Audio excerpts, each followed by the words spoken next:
let's go to AI because this also seems really problematic. And in terms of who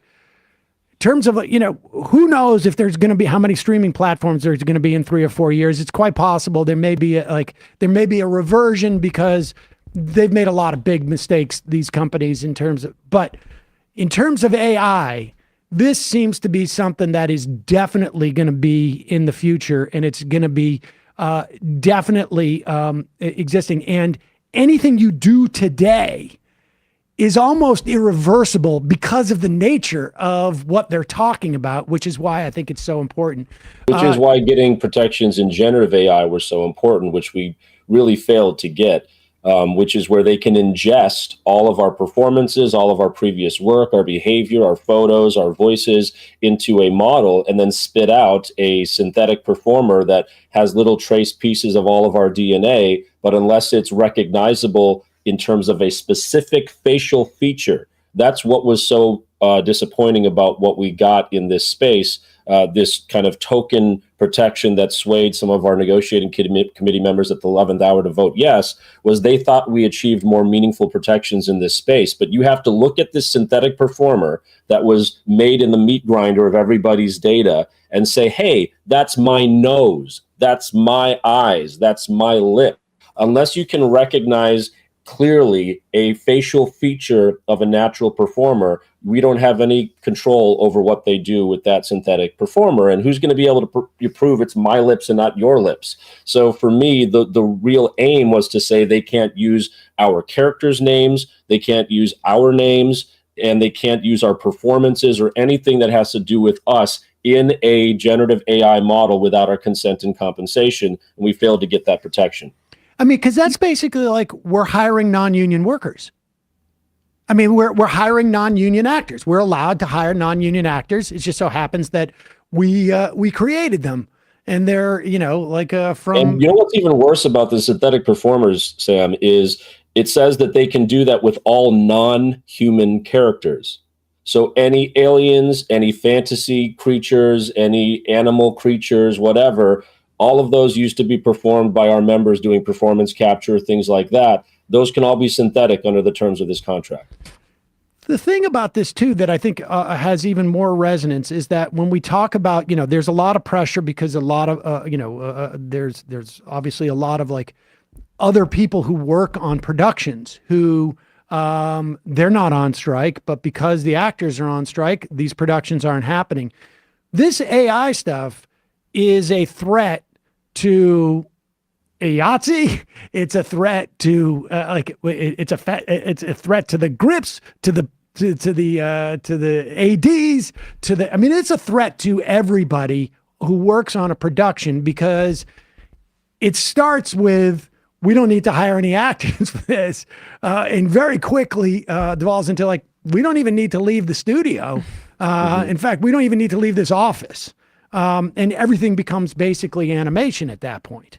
That's right. And not only does it threaten crew, it threatens our own members. I mean, there are certain professions that are now just going to be unviable. And one of them is voice matching. We had a whole community that would, do ADR and looping for performers who couldn't come back and do that for themselves, that would voice match, say, Denzel Washington, or voice match Allison Janney or whatever. And, now they can just use their voice clone and pay the original actor, and puts all those voice actors out of work. I have concerns about loop groups and wallet groups that do the background sounds that you hear when you're in a show. I have concerns about dancers and singers who can just be now, done with synthetic performers using synthetic voices and voice clones. I'm concerned about stunt performers, because in our language it says that if anything is incapable of being performed without serious threat to life and limb, that they can use a digital replica, which is largely what stunt performers do, is the dangerous stuff that could be threatening to life and limb.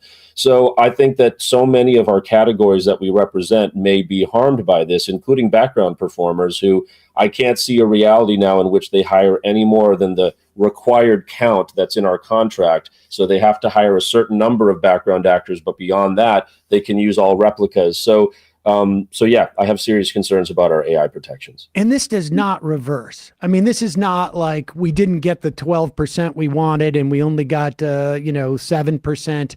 And next time we can take a bigger bite. there's no way to reverse this. Like once this is in the system, once this is set up, it's almost the opposite of the streaming sort of like a pitch, which is, well, we've created a structure where we participate. Next time we come back, we want to participate more.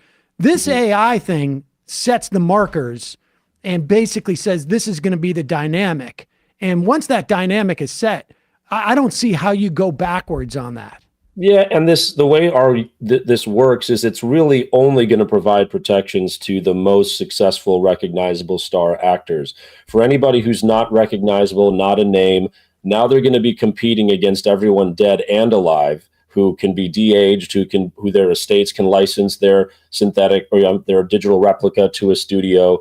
I mean, I think we just saw that Edith Piaf is being resurrected for a new film with her voice and her likeness, and it's just going to be the start. And so, yeah, I'm very concerned about how this affects performers who don't have the leverage to fight for themselves or are not recognizable. Because what's the difference between a synthetic performer who doesn't resemble a natural person and a unknown actor who people don't know, from Adam themselves? So yeah, I really worry about those who are newer in their careers. It's going to be creepy when all of our stars are synthetic. They're not actual human beings. Or when people become huge fans of a completely synthetic character. That's what I'm saying. That's what I'm saying. In the influencer space, we have completely artificial AI generated influencers with hundreds of thousands of followers, and they're not even real people, but people fall in love with them and want to see what they do, and that's going to happen in our space. But the upside of that is, of course, it's going to be much less expensive for the consumer to go and see these things, right? I mean, of course not. That's the thing, is that this is not a situation where we're talking about automation that's going to allow, people to, you're going to be able to have a full, 4-course meal now. And it's going to be, more accessible to people. And, there's not a dime of savings on the consumer. There's no value to the consumer to this whatsoever. This is exclusively about putting more money in the pockets of really, ultimately, these tech companies. Well, and we may find that we really enjoy certain parts of this synthetic, AI created, content. But one of the things that I think our community can take some heart in is that storytelling is always the most important thing. We didn't know the actors in Squid Game, and it became the #1 show on Netflix. We didn't know the actors in Parasite, and it was an award-winning film. Even the show that I'm on, The Chosen, has no name star actors, and it's one of the top shows on the planet. So it's really storytelling at the end of the day that means the most. And I do think that there is a sincere desire from humans to see humans in storytelling, and that we do want to celebrate human achievement. And I actually think that any performances that are digitally altered by AI shouldn't be eligible for awards, because you should have to be able to do the performance yourself in order to qualify for an acting award, for example. All right. So what happens now? In a day or two, right? We're going to get these postcards. I'm a member of SAG-AFTRA myself. We're going to get postcards. I think it's like a 2.5 week period or 3 week period where there can be ratification. How do you get your message out with what obligation does the union have to say, here are the dissenting views on this? They don't have any obligation to do that. We have a national board policy that if a third of the board were to vote no, then we could consider including a minority report, which we did put in the 2020 referendum booklet. But with only 14% of the board voting against it this time, that wasn't even a topic of discussion. Also on that note, the national board meeting was so short that I can assure you that I would bet that almost all of the national board members voted on something that they didn't understand. We were given only 2 hours to review it. We begged for an extension by an hour. It took 3 hours just for our team to explain what was in the summary. And they had already scheduled a press conference immediately after the meeting. So I encourage any member to go reach out to their national board members and ask them if they fully understand all of the provisions in this new deal. I promise you they won't be able to answer, and we'll pass you off to staff. So I have huge concerns that the national board just rubber stamped what the negotiating committee recommended and didn't provide proper oversight to this deal. So the members are now the final kind of defense against making a critical error. So I don't think the member ratification process is perfunctory or symbolic. I think every member has a duty to read the details for themselves and weigh the pros and cons. There is a lot of good in this deal. It fills $1 billion of potholes from the failures of past negotiations, and they have to figure out whether it's acceptable for them or not. For me, it's not, based on what I witnessed, and I was in the front row seat and had a hand in creating what it is that I have to vote against today. So that's all I think. The union has everybody's email and home address and phone number. We're going to get postcards and emails and robocalls and videos, everything saying vote yes. And that's understandable. That's what their majority of their national leadership told them to do. And every good union member is going to want to trust their leadership and vote yes. And in this case, their leadership is trustworthy. They're great people who tried their best. I just think that we fell short and fell apart in the last few crucial weeks that did a lot of damage to certain communities of our union and other contracts in the mad scramble to close a deal to make Bob Iger happy on his Q3 earnings call. And I just can't get down with that. I can't support that. I don't think that that was necessary. And I think especially the AI piece represents existential threats. So how do I get my message out? I'm here talking to you. I'm talking to other press outlets that are interested in my point of view, but I can't compete with the communications department of the union. The only thing that I can hope for is that enough people vote no, that at least the AMPTP and our union leadership recognize that it wasn't perfect and that members are paying attention. Yeah, and I got to say, I mean, I think we certainly have been trying to get you on before the vote, so we had no idea ultimately that what your perspective was on it. This has not been, I don't even think the full, sort of material of the contract has been released until maybe today. And so we had no idea. Let me just lastly, like from your sense, I mean, obviously I don't know how specific you feel about getting comfortable about this, but like, what were the elements that increased this pressure? I mean, I only had, able to go out once a week on my day off to go to the picket lines. But I saw things were, there weren't the numbers there were, 2 months ago or 3 months ago before the writers had stopped. But there were still some people out there actually, by the time we get to like noon on the East Coast. But give me a sense of like what pressures were out there.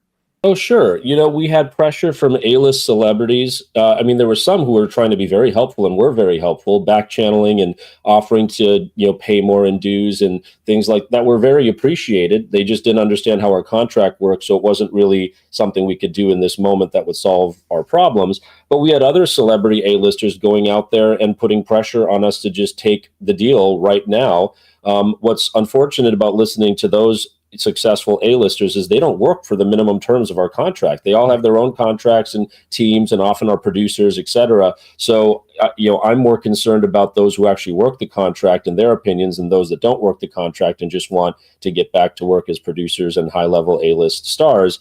There was also pressure, of course, which everybody should and would feel, of the cost to our community, to our sister union members, to our own members. We had crew that were caught in the crossfire here because they didn't choose this strike, but they were trying to be good sister union members to us. But lots of crew and production people got really harmed by this. Even some people sadly took their own lives. Like, it was not good. We felt that pressure every single day. But the leaders of those unions were also incredibly supportive, saying the better you do now, the better we're going to do next year when IATSE and Teamsters go to the table for themselves. But I think really the pressure was when the AMPTP and the CEOs threatened to cancel the rest of the shows for this television season. And some of the shows that they had threatened to cancel would have impacted members of the negotiating committee. So I have a concern that in the future we should not seat the negotiating committee with anybody who's actively employed on an AMPTP production, because it represents a conflict of interest of being able to stand up for everybody or just trying to protect your own employment. And then there was this weird thing about how they valued their package, which to me exposed a really sad, I guess, blind spot of our own team, which is, if you remember back in July when we declared the strike, the AMPTP said they offered us $1 billion package. And here we are now saying we got $1 billion package. So what did we actually gain over the last 4 months? Well, the truth is that we we gained a lot economically, about 240 million, but that's because our team values the July package at 775 million, not $1 billion. So why the discrepancy? It's because the AMPTP was applying the 7% raise to everybody who works over scale as well. So they were making the case that paying an actor $10 million a picture, they're now going to have to pay them 7% more. And so they're factoring that cost into the raise. But in what world does increasing minimum wage by 7% increase our salaries if we're making 50, 60, 70, 80 grand a year? So it was their kind of funny money, fuzzy math to try to claim that they were offering us more than they actually were. But the fact that our team didn't know that was really disappointing, because it makes it sound like we didn't really get much when we go out and tell the members we got $1 billion. But I do want to make this very clear.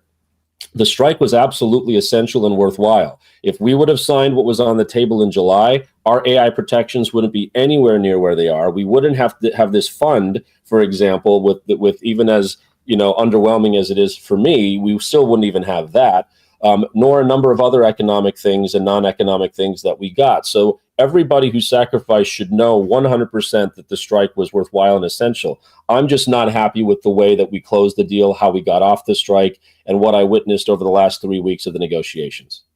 Shaan Sharma, member of the SAG-AFTRA negotiating committee and the member of the national board. Thanks so much for your time today. Really appreciate it. You've been really an invaluable resource for us throughout the strike, and we can't tell you how much I appreciate it. Thanks for the invitation. Thanks so much.